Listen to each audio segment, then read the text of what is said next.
आज के रविवारी फेसबुक कार्यक्रम में आप सभी का स्वागत है। जैसा कि आप लोगों को पहले से ही विदित है कि हर सप्ताह रविवार को 8 बजे से फेसबुक लाइव प्रोग्राम का आरंभ होता है। तो इस प्रोग्राम के प्रारंभिक चरण में परम पूज्य गुरुदेव न्याय धर्म सभा के संरक्षक संस्थापक अरविंद अंकुर जी को चरण स्पर्श करते हुए प्रोग्राम को आगे बढ़ाने का निवेदन करते हैं।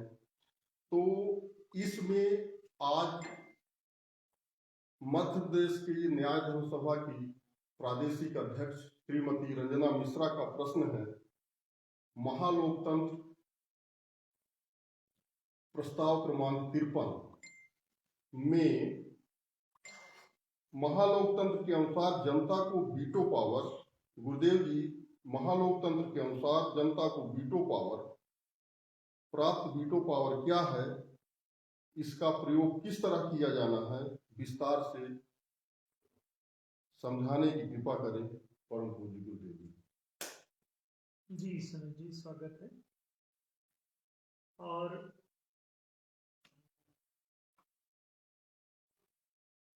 आप सब जानते हैं कि ये न्याय स्थापना अभियान है, न्याय धर्म सभा के द्वारा संचालित है। न्याय धर्म सभा के 111 न्याय प्रस्ताव हैं। इन प्रस्तावों में न्याय की व्यवस्था से संबंधित सभी महत्वपूर्ण बातों का समावेश किया गया है। उनमें से जो 53 नंबर प्रस्ताव है वो महालोकतंत्र के नाम से प्रतिष्ठित है। न्याय प्रस्तावों में कुल 111 न्याय प्रस्ताव हैं, जिनमें ये 53वां जो प्रस्ताव है ये महालोकतंत्र को समर्पित है। और यहाँ महालोकतंत्र और सामान्य लोकतंत्र में एक अंतर है। जो सामान्य लोकतंत्र पूरी दुनिया में चल रहा है उसमें भी लोकतंत्र की परिभाषा जो जैसे अब्राहम लिंकन की परिभाषा है कि जनता का शासन, जनता के द्वारा और जनता के लिए, तो 3 इसमें बातों का समावेश है लोकतंत्र में। यदि लोकतंत्र की यही परिभाषा है तो क्या दुनिया के जितने भी लोकतंत्र चल रहे हैं उनमें कहीं भी ये 3 में से कोई बात सिद्ध हो रही है? नहीं। दुनिया के जितने भी लोकतांत्रिक राष्ट्र हैं, और अभी आप सभी जानते हैं कि सैकड़ों राष्ट्रों में लोकतंत्र चल रहा है, प्रतिष्ठित है किसी न किसी रूप में। और लोकतांत्रिक राष्ट्रों में लोकतंत्र की ये परिभाषा कहीं भी लक्षित नहीं हो रही, इसके लक्षण नहीं दिखाई दे रहे। तो क्या कारण है? ये विचार का विषय है, बल्कि चिंता का विषय है। चिंतन से ज्यादा ये चिंता का विषय है, एक मानसिक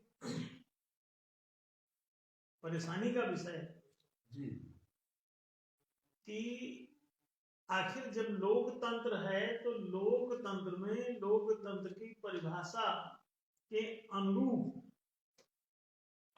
व्यवस्था क्यों नहीं चल रही है? जनता का शासन जनता के द्वारा और जनता के लिए। अब ये जनता का शासन अगर होगा तो जनता का शासन का मतलब क्या हुआ कि जनता की शासन में भूमिका होगी, भागीदारी। तो जनता की भागीदारी हो कि कोई बाहर से कोई आदमी आके सत्ता में बैठ जाए, जबरदस्ती सत्ता हथिया ले, तो उसमें जनता की कोई भागीदारी नहीं जी। जनता केवल फिर गुलाम होगी। यदि लोकतंत्र की ये तीन महत्वपूर्ण बातें जो परिभाषा में लिंकन जैसे महापुरुष ने कहीं, जी। तो वे तीनों परिभाषाएं चरितार्थ होनी चाहिए। जी। जन भागीदारी हो तभी जनता का शासन, जनता के द्वारा, जी। जनता के द्वारा शासन माने जन सहमति से हो, जी।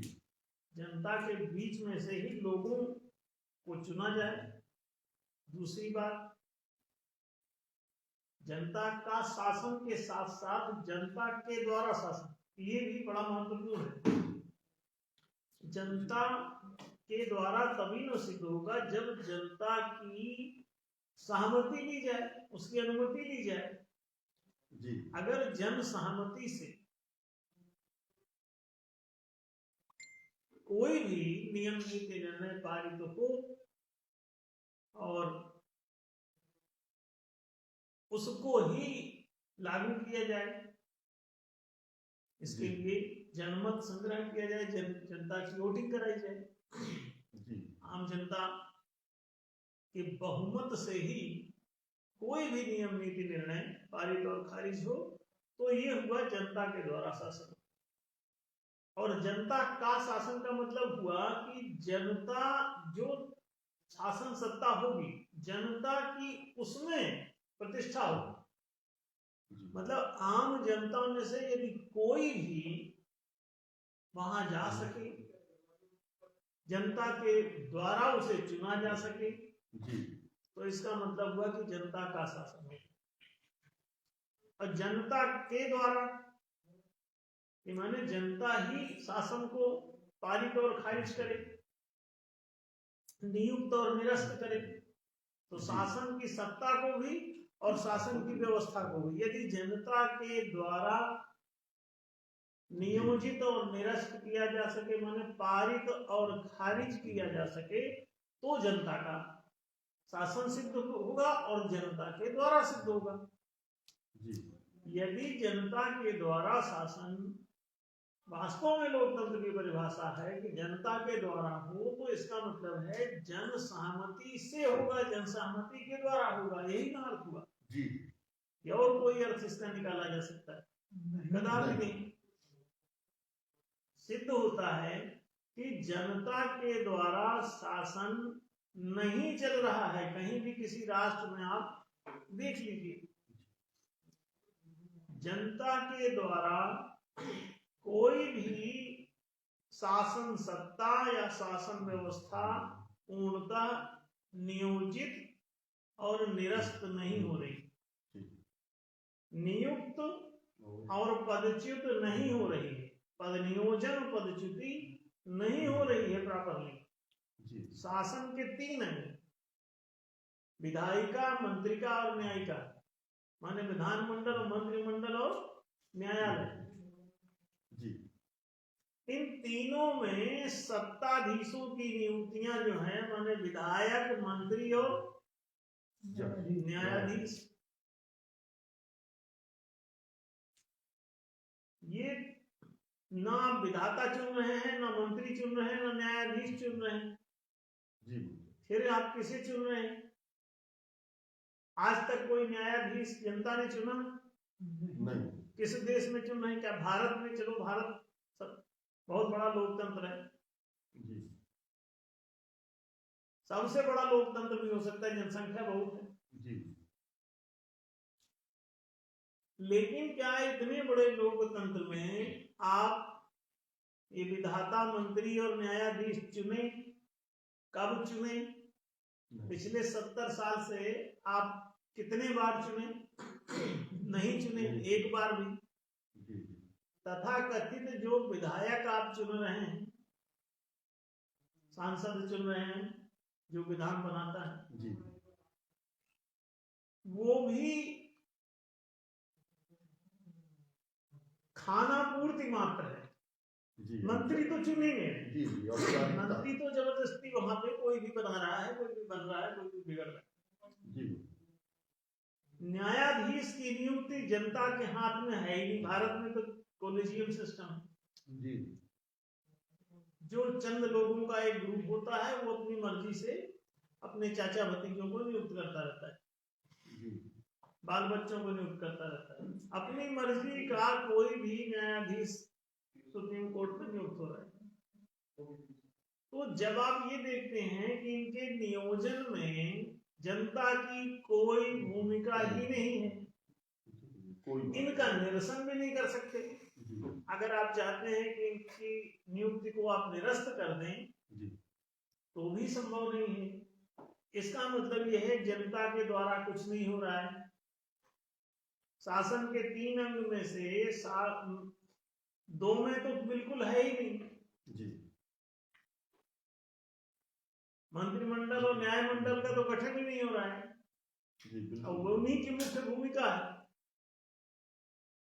तो सीधा सा सिद्धांत ये कहता है कि चुनावी पूरी प्रक्रिया ही अभी अधूरी है, या बल्कि अल्प है, अत्यल्प है।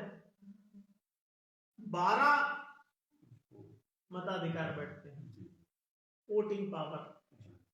अच्छा, ये शासन के लिए 12 मताधिकार शासन के लिए। 3 अंग हैं अगर शासन के, विधायिका, मंत्रिका, न्यायिका। और पारित खारिज करने शासन सत्ता के अगर किए जाए तो 3 दूनी 6, पारित करने का, खारिज करने का 2, एक में 2 अगर मताधिकार में तो 6 हो गए। इसी तरह शासन सत्ता की तरह ही शासन व्यवस्था में नियम नीति निर्णय होते हैं। तो नियम नीति निर्णय को ही पारित और खारिज यदि आप करते हैं तो 3 दूनी 6 इसके होते हैं मताधिकार।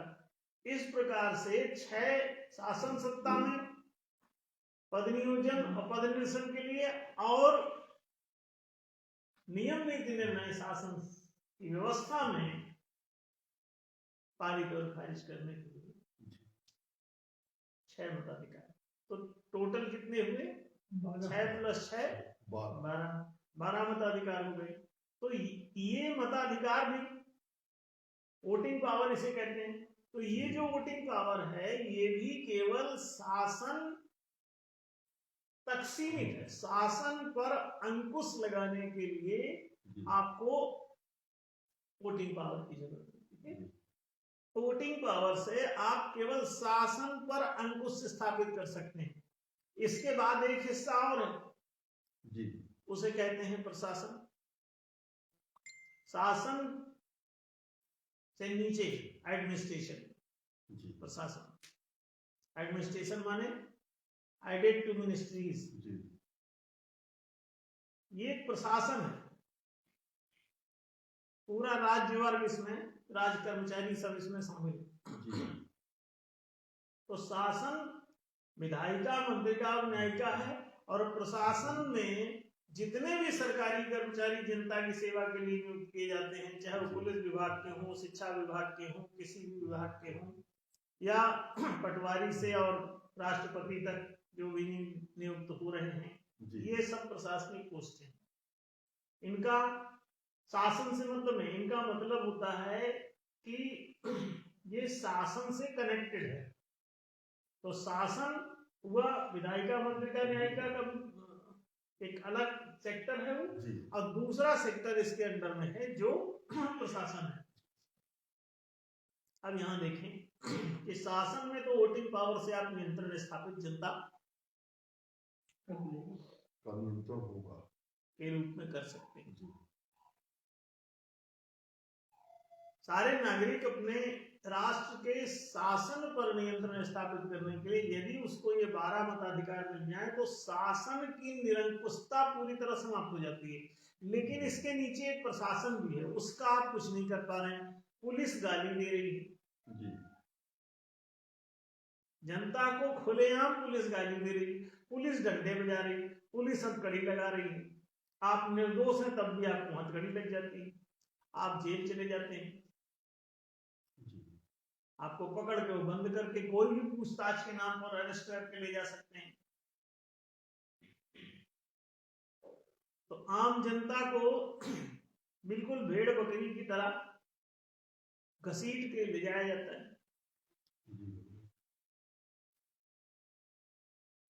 गांधी जी को घसीट के ले जाके बंद कर दिया। गांधी जी कोई अपराधी थे? नहीं। दूसरे तमाम लोगों को घसीट के बंद कर दिया।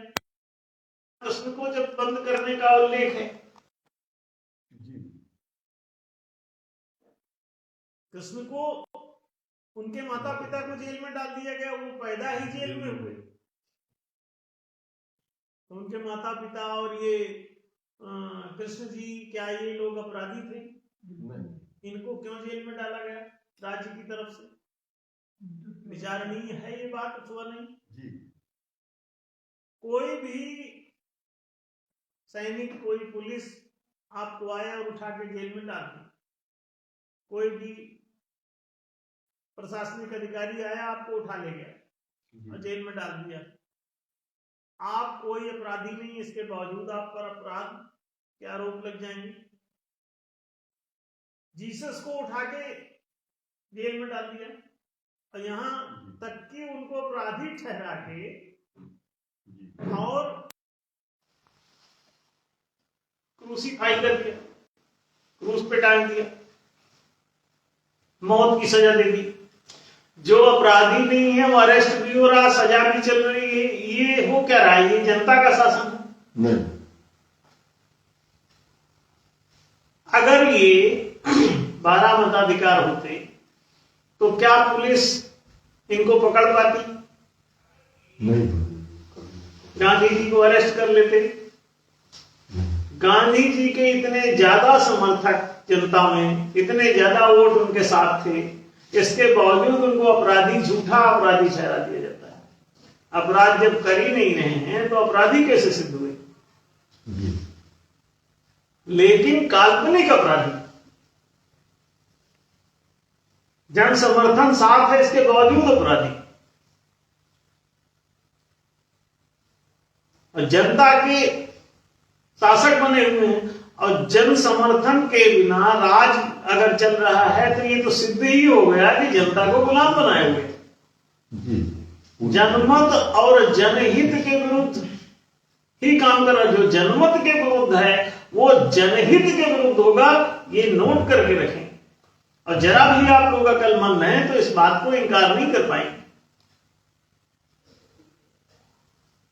तो शासन ही निरंकुश नहीं होता, प्रशासन भी निरंकुश होता है। पुलिस का गाली देना, डंडे बजाना, आप निर्दोष हैं, आप डंडे खाएं। वरिष्ठ नागरिकों तक को गाली गलौज से बात करते हैं, धक्के मार के ले जाते हैं। आप पटवारी से कोई काम करवा पा रहे हैं? पूरे देश में कोई आदमी बता दे कि ईमानदारी से कोई भी किसी पटवारी से काम करवा पा रहा है? क्या पुलिस में आप रिपोर्ट ईमानदारी से लिखवा सकते हैं? नहीं। कोई भी काम किसी भी डिपार्टमेंट का हो, क्या आप ईमानदारी से उसे करवा सकते हैं? एक संस्था भी रजिस्ट्रेशन करानी हो तो क्या आप ईमानदारी से करवा सकते हैं? नहीं हो रही। सहकारिता विभाग में अभी हम लोग एक संस्था रजिस्ट्रेशन कराने के लिए पिछले 10-15 सालों से चक्कर काटे। 2008 से 2022 हो गए, आज तक संस्था रजिस्टर्ड नहीं होगी। जिले स्तरीय सहकारिता भी रजिस्टर्ड कराने के लिए हर कर्मचारी को घूस चाहिए। वो बार बार उनको बना के दिया जाता है, क्वेरी आती है, क्वेरी को रिस्पॉन्ड कर दो, और फिर जो कहते हैं बंच वापस आ जाता है। तो आपको दौड़ाते रहेंगे, आप थक जाएंगे। ये तो हम भुक्तभोगी उसको खुद ही जेल के बता रहे। कोई भी काम आप ईमानदारी से ज्यों कहते हो नहीं करवा सकते। कारण जितना भी प्रशासन है, राजकीय कर्मचारी है, सब स्वयंभू सम्राट है। चपरासी से राष्ट्रपति तक हर एक व्यक्ति सर्वे सर्वा आपका मालिक है और आप उसके गुलाम। वो आपको अपना न मित्र मानता है, न भाई मानता है, न देश। अगर एक परिवार है तो आप परिवार के सदस्य हैं, नहीं, आप कुछ भी नहीं, आप जर खरीद गुलाम हैं।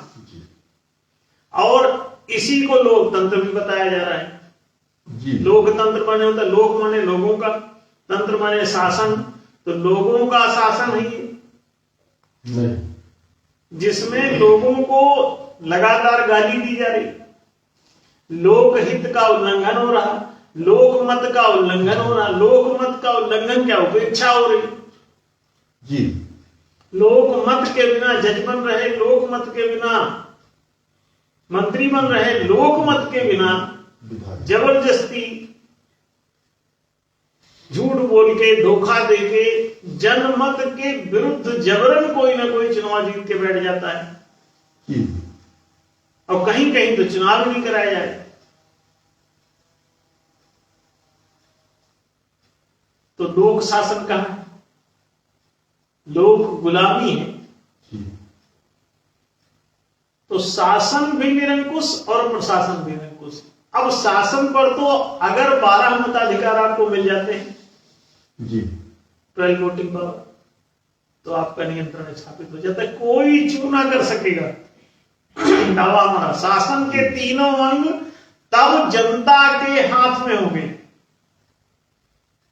जनता की सहमति के बिना न कोई कुछ किसी पद पे बैठ सकेगा शासन सत्ता में और ना हट सके। जनता ही किसी को नियुक्त करेगी, जनता ही किसी को हटाएगी। उनके द्वारा बनाए गए नियम नीति निर्णय को यदि जनता ही अपने मत द्वारा पारित और खारिज करे बहुमत पूर्वक, तो ये सत्ताधीशों की सारी गुंडागर्दी हमेशा के लिए खत्म हो जाएगी। सत्ताधीश तो नियंत्रित हो ही जाएंगे वोटिंग पावर से, लेकिन इस प्रशासन को कि पटवारी से राष्ट्रपति तक जी, एक साधारण से पुलिस वाले से ऊपर राज्यपाल और राष्ट्रपति तक सभी जी पूरी निरंकुशता के साथ हावी है हर कंट्री में। कोई दूध का दुल्हन, अब्राहम लिंकन का जो राष्ट्र अमेरिका है वहां भी वही हाल जी, गर्दन पे लात रख के भी एक को मार डाला, बीच में हल्ला हुआ, पुलिस वाला सस्पेंड हुआ, पैर से दबा के गर्दन को एक आदमी की हत्या कर दी चौराहे पर। केस चलाओ, जन विद्रोह से बचने के लिए एक आध को सजा दे देते हैं, करते तो वो दिन भर इस लीला का जी, सारा दिन यही होता है। एक आध जो हाईलाइट हो गया उनका अनर्गल कारनामा, तो उस पर कोई कार्यवाही करके रफा दफा करने की चेष्टा है। निरंकुशता है, पूरी निरंकुशता है। तो प्रशासन को पटवारी टू प्रेसिडेंट, सारा ये प्रशासन है, ये शासन से बाहर है, ये सीधा प्रशासन है। तो ये प्रशासन जो है, जो एडमिनिस्ट्रेशन है, मिनिस्ट्रेशन एक अलग चीज है, लेकिन एडमिनिस्ट्रेशन जो है शासन के अधीन, ये जो प्रशासन है, इस पर भी जन नियंत्रण की आवश्यकता है, क्योंकि जनता का सामना इस प्रशासन से ही पड़ता है, पटवारी से ही पड़ता है, पुलिस वाले से ही पड़ता है, हर दफ्तर से पड़ता है जी। तो जनता के जाने पर वो बदतमीजी से बात करता है। मंत्री आता है तो सिट्टी पिट्टी गुम हो जाती है, दौड़ दौड़ के काम करते हैं। जनता जब जाती है और शासन जनता का है, तो जनता से तो नहीं घबरा रहा है, बिल्कुल। शासन इसका मतलब कि ऊपर मंत्री का ही जी, जनता का नहीं। तो मंत्री के आने से डर रहा है, लेकिन जनता के आने से घूर रहा है जी, गाली दे रहा है। डंडे भी मार रहा है और जनता कुछ नहीं कर पा रही। क्यों? जनता के हाथ में कोई पावर नहीं है जी। तो जनता के हाथ में 2 पावर चाहिए, वोटिंग पावर, वो भी 12 जी। शासन को नियंत्रित रखने के लिए, और 12 वीटो पावर भी चाहिए प्रशासन को नियंत्रित रखने के लिए। Patwari to president ji. Must be controlled by the public. This is called महालोकतंत्र, the supreme democracy, ji. the purest democracy, the true and real democracy is called महालोकतंत्र। अब ये जो महालोकतंत्र है, प्रश्न इसमें पूछा गया था कि ये वीटो पावर क्या है महालोकतंत्र में, जी। और ये किस प्रकार काम करता है, इसे समझ लें। ये नागरिकों को प्राप्त जो वीटो पावर है, इसका कैसे व्यवहारिक रूप से किसी राष्ट्र का नागरिक उपयोग करेगा? बिल्कुल जी। हमने 2 बातें बताई, शासन और प्रशासन की। शासन की निरंकुशता को आप वोटिंग पावर से जैसे नियंत्रित करते हैं, उसी प्रकार से प्रशासन की निरंकुशता को आप वीटो पावर से नियंत्रित करते हैं। जन नियंत्रण, वीटो पावर के द्वारा पूरे आप राज्य की जो प्रशासन है, हर कर्मचारी उसकी जद में आता है, उसकी सीमा में आता है। जितना भी राजकीय कर्मचारी है, पटवारी टू प्रेसिडेंट, शासन का तीनों वर्ग छोड़ करके, विधायिका, मंत्रिका, न्यायिका, ये तीनों से बाहर जितना भी ये राजकीय कर्मचारी समुदाय है, जिसके राजकोष से वेतन प्राप्त होता है, सार्वजनिक सेवा के लिए, सार्वजनिक सेवा के लिए, जनता की सेवा के लिए इनको नियुक्त किया जाता है। लेकिन ये मेवा काटते हैं और सेवा तो कोई देते नहीं, उल्टे सेवाएं लेते हैं जनता से। पुलिस वाला सब्जी उठा ले तो हिम्मत नहीं पड़ती ठेलिया वाले की मांग ले, टैक्सी में बैठ जाए तो हिम्मत नहीं पड़ती कि वो किराया मांग ले। इसका मतलब ये गुंडा टैक्स जैसी वसूली चल रही। रिपोर्ट लिखाने जाएं, वहां लफड़ा, जहां भी आप जाएं किसी दफ्तर में, लाइसेंस बनवाना, वहां लफड़ा, हर जगह लफड़ा। अब वो जनता मानता है जब वो कि जनता उसकी शिकार मात्र है, गुलाम मात्र है, तो वो आपसे सीधे मुंह बात कैसे करे, सभ्यता से कैसे पेश आएगा? तो एक ही तरीका है कि वीटो पावर जनता के हाथ में हो। वीटो पावर माने नियामक सत्ता, नियामक शक्ति यदि जनता के हाथ में हो, कि जनता इसे, जैसे ही ये कोई अवैध कृत्य करता है, जनता के साथ इलीगल व्यवहार करता है, गैर कानूनी कृत्य करता है, क्यों? जैसे कोई घूस मांग रहा है, ये कानूनी तो है जी, गाली दे रहा है। किस शास्त्र में, किस संविधान की धारा में जनता को गाली देना लिखा है? हमको बताया जाए, लिखा है कहीं? किसी ने पढ़ा? नहीं। संविधान की किस धारा में इसका वर्णन है कि जनता को गाली दिया जाए, जनता को ठोका जाए? कहां लिखा है? कहां लिखा? लिख कोई कैसे सकता है? ये तो जनसेवा, संविधान ही नहीं, हम जनता की सेवा के लिए जनसेवा नियुक्त जी। सभी थानों में लिखा रहता था देशभक्ति जनसेवा, जनसेवा लिखा रहता है। बिल्कुल ठीक कह रहे हैं सनत जी, आप बिल्कुल सही फरमा रहे हैं, लिखा रहता है देशभक्ति जनसेवा। पुलिस जो है जनता की सेवक है, पटवारी जनता का सेवक है, सभी कर्मचारी जनता के सेवक हैं। तो जब ये जनता की सेवा के लिए नियुक्त हैं, तो सेवा के बजाय खतरा क्यों महसूस हो रहा है? उसको सुरक्षा की अनुभूति पुलिस से क्यों नहीं हो रही? संवेदनशील प्रशासन चाहिए, जी इमोशनल कोशंट वाला, जी इमोशनल कोशंट चाहिए, ईक्यू का टेस्ट होना चाहिए। प्रशासनिक पदों पर नियुक्ति के लिए आईक्यू का टेस्ट किया जा रहा है। जी हम लगातार बोल रहे हैं कि प्रशासनिक पदों के लिए सभी जितने भी राजकीय कर्मचारी सबका ईक्यू टेस्ट होना चाहिए। इमोशनल कोशंट जांचो, इंटेलेक्चुअल कोशंट बहुत जांच चुके, जी उससे केवल वाणिज्यिकता में आप कुशल पा सकते हैं। आईक्यू से वाणिज्य के क्षेत्र में तो ठीक है, लेकिन सेवा के क्षेत्र में, जनता राजकीय क्षेत्र में इनकी आईक्यू की कोई भूमिका नहीं है। वहां ईक्यू चाहिए, ईक्यू स्तर का जो आईक्यू से ऊंचा होता है। इमोशनल कोशंट चाहिए जिसमें संवेदनशीलता उसका प्रमुख लक्षण है, वचनबद्धता उसका प्रमुख लक्षण है, कर्तव्य परायणता, अनुशासनशीलता जिसका प्रमुख लक्षण है। तो जो खुद अनुशासन नहीं मानता वो प्रशासन कहां से करेगा? नहीं कर सकता। प्रशासन माने होता है दूसरों से नियमों, कानूनों, नियमों, नीतियों, निर्णयों का पालन करवाना, और अनुशासन माने होता है नियम, नीति, निर्णय का पालन करना।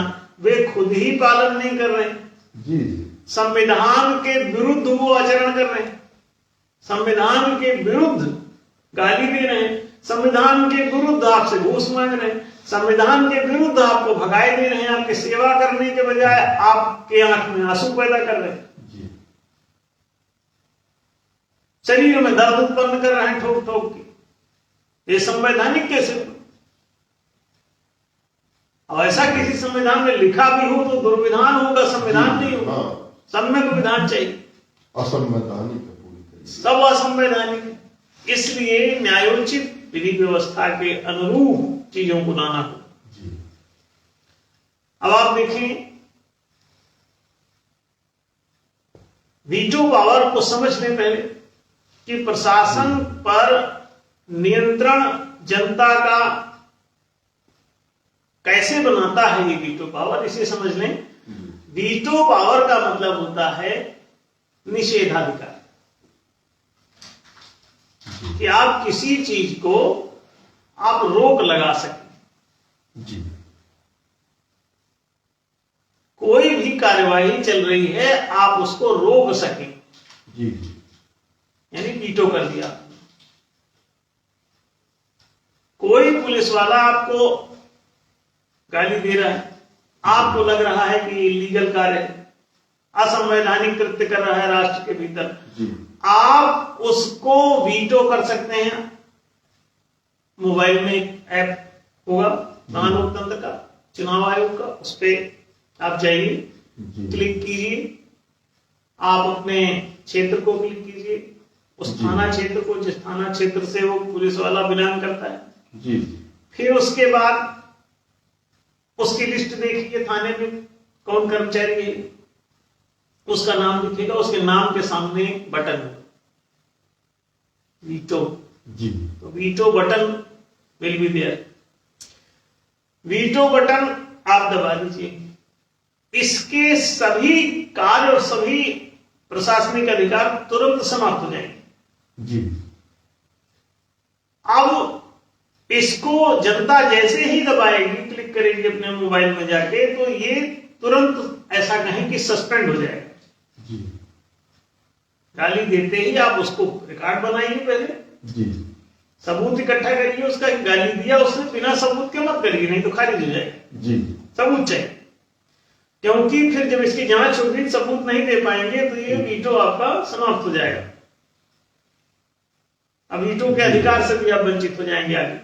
जी तो इसलिए ये वीटो आप सदुपयोग कीजिए। जी ऐसे 12 वीटो आदमी को प्राप्त होंगे। यदि कंटिन्यू उसके 3 वीटो खारिज हो जाते हैं बिना सबूत के करने प्रयुक्त करने पर, तो उसका आगे जो है उसको वीटो पावर से वंचित किया जा सकता है जी टाइम भी। फिर इसके बाद यदि वो जो वीटो किया सबूत एकत्र करता है, सबूत के साथ यदि वो सामने आता है जी और अपने वीटो को सही ठहरा देता है कि वास्तव में उसको गाली दी गई, जी अब उसकी 1 घंटे के अंदर उसका वरिष्ठ अधिकारी जांच करेगा, जी जो उसका सीनियर होगा, जिसके अंडर में आता होगा, वो उसको जांच करेगा। 1 घंटे के अंदर उसको देखेगा, यदि सबूत अनुकूल दिखाई दिया तो उसको वो टर्मिनेट कर सकेगा या जो कार्यवाही प्रशस्त है उस पर करेगा। यदि उसने कहा कि आपका ये सबूत प्रॉपर नहीं है, जी तो वो उसे वीटो मुक्त कर सकता है। यदि आप संतुष्ट नहीं हैं जी उसके ऊपर अधिकारी के एक्शन से, तो आप आगे होगा उसमें एक बटन हो, वीटो बटन के आगे गो टू कोर्ट, जी गो टू कोर्ट। कोर्ट जैसे ही कोर्ट वाला बटन दबाएंगे अपने आप फाइल हो जाएगा केस, जी कहीं जाना नहीं आपको, घर बैठे केस फाइल हो जाएगा। अब कोर्ट को एक निर्धारित समय उसमें दिया गया है कि उतने समय के भीतर कोर्ट को उस पर डिसीजन देना होगा। अब वो कोर्ट में वो प्रस्तुत करे अपना सबूत, जी जज उसको देखेगा। यदि जज को लगता है कि ये ठीक है सबूत उसका, तो वो इसको टर्मिनेट कर सकता है, जी पदच्युत कर सकता है, हटा सकता है इलीगल काम करने के जुर्म में। हम्म, यदि कोर्ट को लगता है कि नहीं आपका सबूत पर्याप्त नहीं है, तो इसे वो खारिज कर सकता है कोर्ट भी। जी यदि कोर्ट ने खारिज कर दिया और आप असंतुष्ट हैं फिर भी, तो आगे लिखा होगा go to ACC election commission, go to EC election commission के, तो इलेक्शन के चुनाव आयोग के लिए। जी तो अब ये चुनाव आयोग चला जाएगा, जैसे ही बटन दबाएगा तो अपने आप वहां फाइल हो जाएगा और ये सारा रिकॉर्ड वहां पहुंच जाएगा ऑटोमेटिक उसी ऐप के जरिए।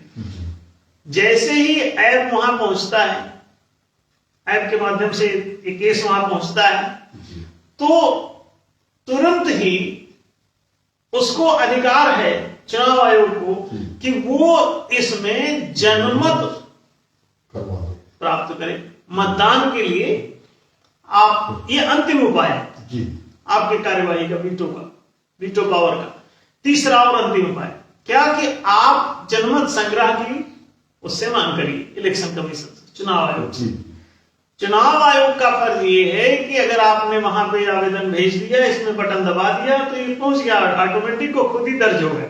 जी उन्होंने आपका सबूत सब उसमें दर्ज रहेगा, वो देखेंगे समझेंगे जी और उसको वोटिंग के लिए आम जनता के लिए टाइम देंगे कि शाम को ये 8 से 9 के बीच में सारी प्रकार की वोटिंग इस मामले में रखी गई है। तो 8 से 9 के बीच में शाम को वोटिंग होगा, सभी लोग देख लें और इसको क्लिक करके पढ़ लें, समझ लें, डिस्कस कर लें और वोटिंग 8 बजे इसके पक्ष या विपक्ष में कर सकेंगे जो वीटो का योग हुआ है, जी इसके पक्ष में या विपक्ष में। चुनाव आयोग सिर्फ इसकी अनुमति देगा कि हाँ पक्ष या विपक्ष में वोटिंग होगा, जी और यदि बहुमत आया इस वोट जो वीटो जिसने किया है इसके पक्ष में, जी तो वो पुलिस वाला बाहर, उस पर कार्यवाही। जी यदि बहुमत नहीं आया इसके पक्ष में तो वो बहाल हो जाएगा, जी वापस रीस्टेट हो जाएगा, उसका सस्पेंशन खत्म हो जाएगा। ये हुआ जनता का शासन, जी यानी लोकतंत्र, लोक माने जनता।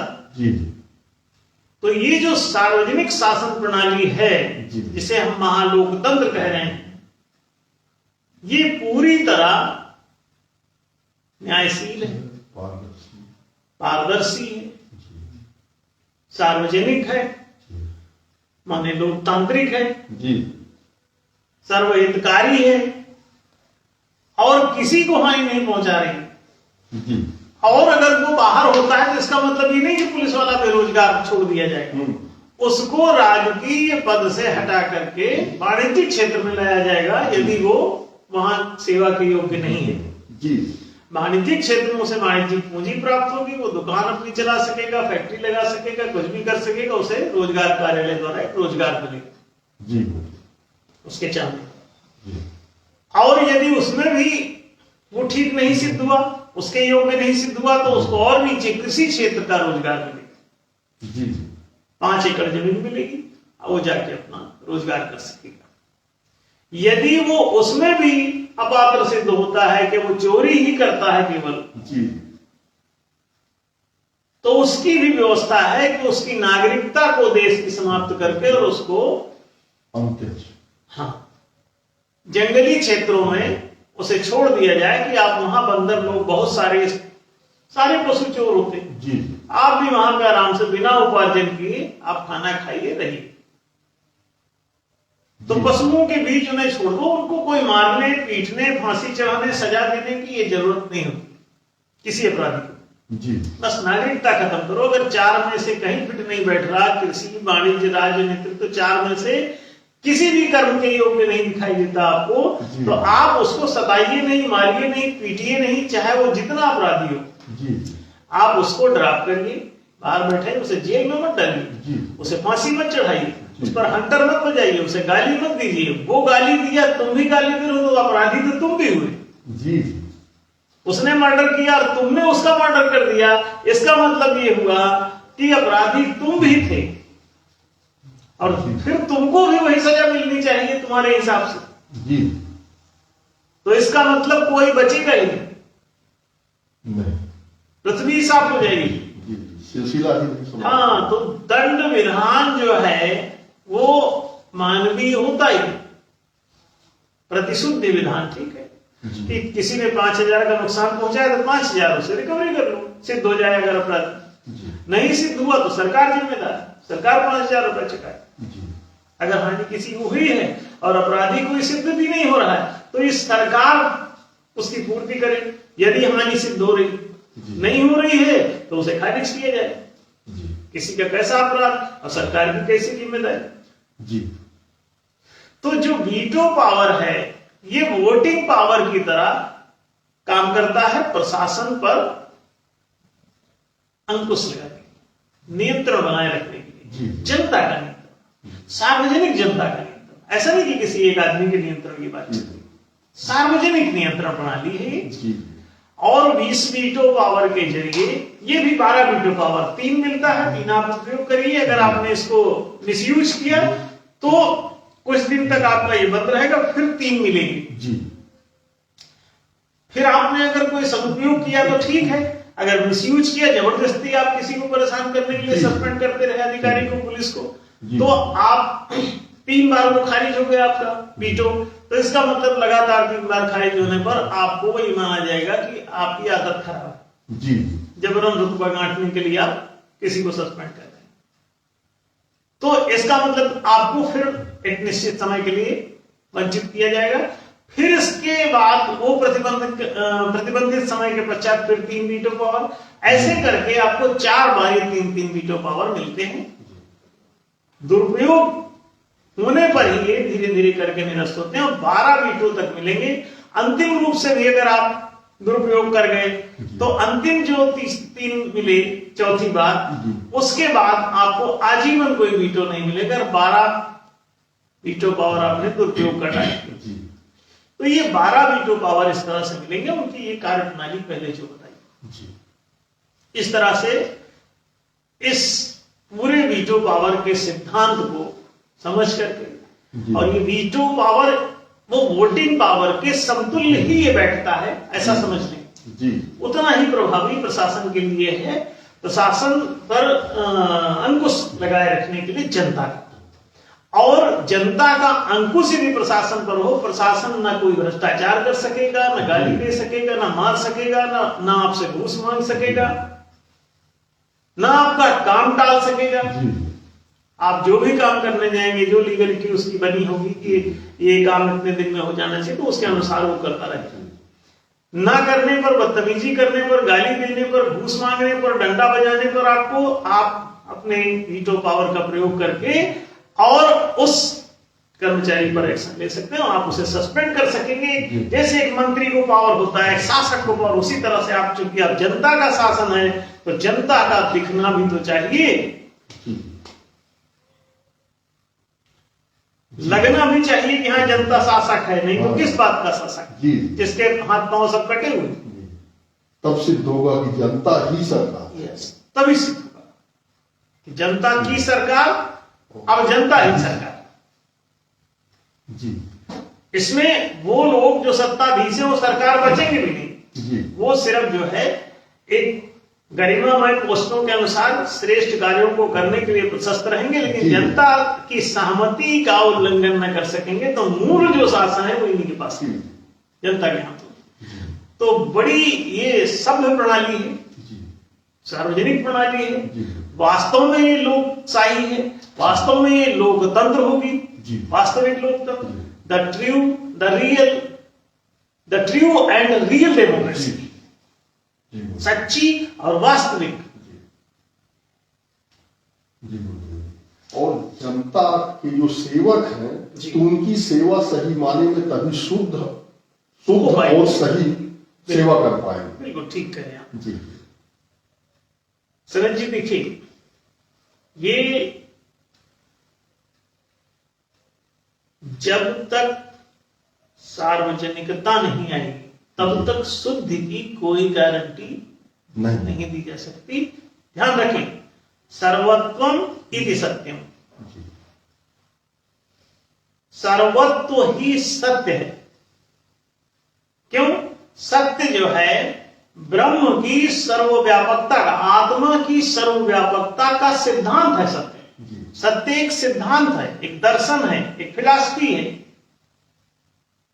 एक कंसेप्ट है, जी अत्यंतिम सिद्ध वस्तु है। जी सत्य एक ऐसा सिद्धांत है जिसको खोजते खोजते ज्ञान विज्ञान इस पराकाष्ठा पर पहुंचा, जी जहां पर यह देखा गया कि ये इस जगत में आत्म तत्व ही मौलिक तत्व है, उस आत्म तत्व से ही सारी चीजें बनती हैं। जी आत्मनो प्राणा अजायत, आत्मा से प्राण उत्पन्न होता है। प्राण है एनर्जी, विद्युत तरंगे सघन हो करके जी कणों का निर्माण कर रहे हैं। जितने भी कोई भी इस जगत का रचना, जो भी रचित वस्तु है सृष्टि में आपको दिखाई दे रहा कोई भी पदार्थ है, वो ऊर्जा का घनीभूत रूप मात्र है। जी तो आत्मा से ऊर्जा माने प्राण, परमात्मा से प्राण, प्राण से प्रकृति। प्राण में हर प्रकार की धारणा जी शक्ति है। कोई भी चीज प्राण ऊर्जा धारण कर सकती है। आज भी विद्युत में हम लोग ये शब्द बोल रहे हैं, शब्दों को धारण कर। जी तो शब्द स्पर्श रूप रस गंध ये सारे के सारे सॉफ्टवेयर विद्युत धारण कर सकती है। जी निश्चित रूप से जब सारा जगत ऊर्जा का घनीभूत रूप ही है, जी तो दूसरा कौन? एक तत्व ही सर्वव्यापी है, तो इसकी जो सर्वात्मकता है उसे सत्य कहते हैं। तो जो बात जितनी ज्यादा सार्वजनिक होगी जी उतनी ज्यादा सत्य के निकट होगी। जो पूरी तरह से सर्वमत पर ही आधारित होगी, पूर्ण सत्य होगी वो बात, कि एक भी कोई उसके विरुद्ध ना हो, तो वो पूर्णता में होगी, पूरी सच होगी। जी जो बात जितनी अधिक सर्वहितकारी होगी जी वो उतनी सत्य के निकट होगी। जो बात जितनी ज्यादा सर्वात्मक सर्वव्यापक होगी उतनी ज्यादा सत्य होगी। जी तो सर्वव्यापकता ही सत्य का सिद्धांत है। आत्मा की, परमात्मा की सर्वव्यापकता का सिद्धांत, ईश्वर की सर्वव्यापकता का सिद्धांत, ब्रह्म की सर्वव्यापकता का सिद्धांत ही इस ब्रह्मांड जी का अत्यंतिम दर्शन है। Purest form. तो किसी भी चीज को यदि प्योर करना है, शुद्ध करना है, तो इस सर्वव्यापकता के सिद्धांत यानी सत्य के अनुकूल आपको उसे खड़ा करना होगा। लोकतंत्र इसीलिए सत्यानुकूल सिद्ध होता है यदि ये अपने फुल फॉर्म में पूरे शासन को सर्वात्मकता के सूत्र से बांध दे, जी तो वो प्योर हो जाएगा। ये बात सही है। जी जी गुरुदेव जी, दूसरा प्रश्न है उत्तराखंड से उत्तराखंड प्रदेश अध्यक्ष श्रीमती प्रीति डिमरी जी का। जी बिल्कुल। वर्तमान समय में जनगणना का कार्य सबसे अधिक कठिन और लंबी प्रक्रिया माना जाता है, इसमें पारदर्शिता नहीं आ पाती। कितना भी कर ले कई लोग जनगणना की जो लिस्ट है उससे वंचित रह जाते हैं। ऐसे में न्याय धर्म सभा का न्यायशील डिजिटल जनगणना पद्धति प्रस्ताव क्रमांक 52 कैसे कारगर साबित हो सकती है, कृपया गुरुदेव जी से मार्गदर्शन की अपेक्षा। जी जी प्रीति जी का प्रश्न बड़ा इंपॉर्टेंट है। जी प्रस्ताव संख्या उन्होंने 52 बताया है कि 52 नंबर है। 111 न्याय प्रस्तावों में से एक प्रस्ताव है। जी ये डिजिटल जनगणना पद्धति है। डिजिटल जनगणना पद्धति, डिजिटल सेंसस सिस्टम। जी सेंसस कहते हैं जनगणना। सेंसस आप देखें, यदि ये डिजिटलाइज्ड फॉर्म में हो, ऑनलाइन सिस्टम, जी यानी कि एक ऐसे ऐप के द्वारा ये संचालित हो, इंटरनेट एप्स होते हैं, जी उन एप्लीकेशंस के द्वारा यदि एक ऐसा सॉफ्टवेयर बना के उसमें जी और इसे संचालित किया जाए जिसमें प्रत्येक नागरिक के जन्म के साथ ही जी प्रत्येक क्षेत्र के जी। किसी राजकीय पदाधिकारी को इसके लिए अधिकृत किया जा सकता है, अथराइज किया जा सकता है कि जी। वो अपने क्षेत्र के जितने भी जन्म अथवा मृत्यु के मामले होते हैं जी प्रतिदिन, जी उनको शाम को मान लीजिए कि 8 बजे वो अपडेट कर दें। जी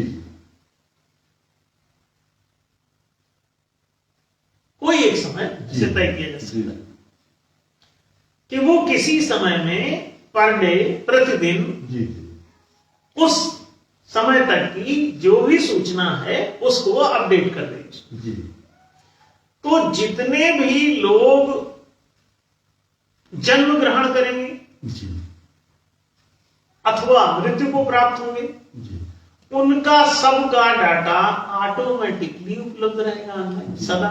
अपडेट है। जनगणना की आवश्यकता कहां होगी? 1 रुपए का इसमें खर्च नहीं, जी ये तो निःशुल्क हो जाएगा। जी इस पर कोई व्यय की आवश्यकता कहां है? जी ये तो ऑटो अपडेट सिस्टम है। जी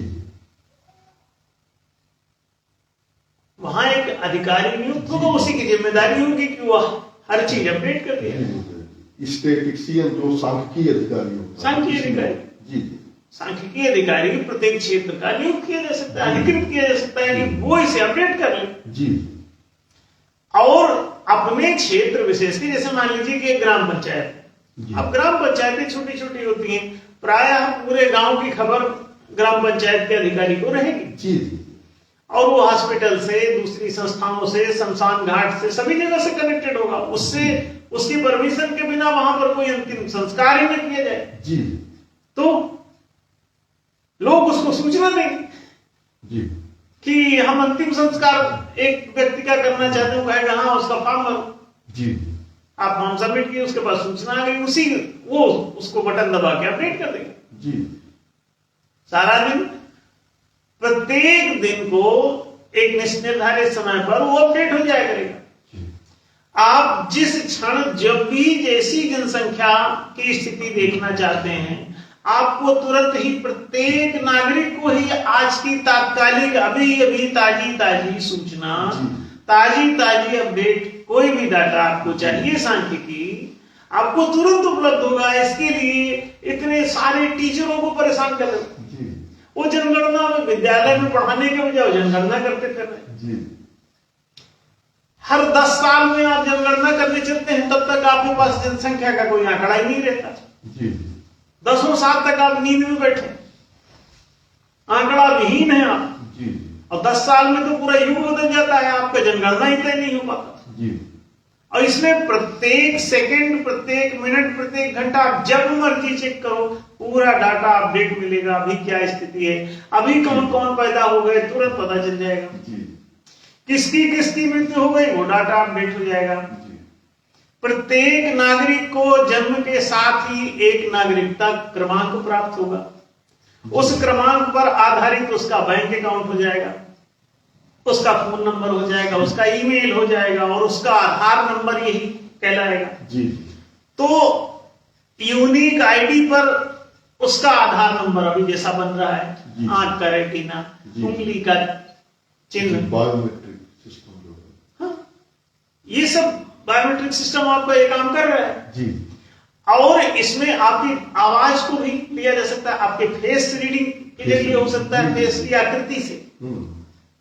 बिल्कुल। फिर आगे कहते हैं आपके डीएनए तक से इसे कनेक्ट किया जा सकता है। तो आपकी ध्वनि, बोलने की साउंड, और फेस की आकृति, नेत्रों का रेटिना, और उंगली की छाप, ये चिन्ह भी इसमें होते हैं। ये भी प्राय यूनिक है। तो ये इनमें से कोई भी चीज, जो 4-5 चीजें हमने बताई, इनमें से कोई भी चीज पर आधारित उसका आधार कार्ड बन जाएगा, उसका बैंक अकाउंट बन जाएगा, उसका डिजिटल आंकड़ा जनगणना में तैयार हो जाएगा, कि उसका जो भी नागरिकता क्रमांक होगा वो बिल्कुल सामने आ जाएगा। और वो नागरिकता क्रमांक कंप्यूटर जनरेटेड होना चाहिए, ऑटो जनरेटेड। ये हर अगला नंबर कंप्यूटर खुद ही देगा उसको।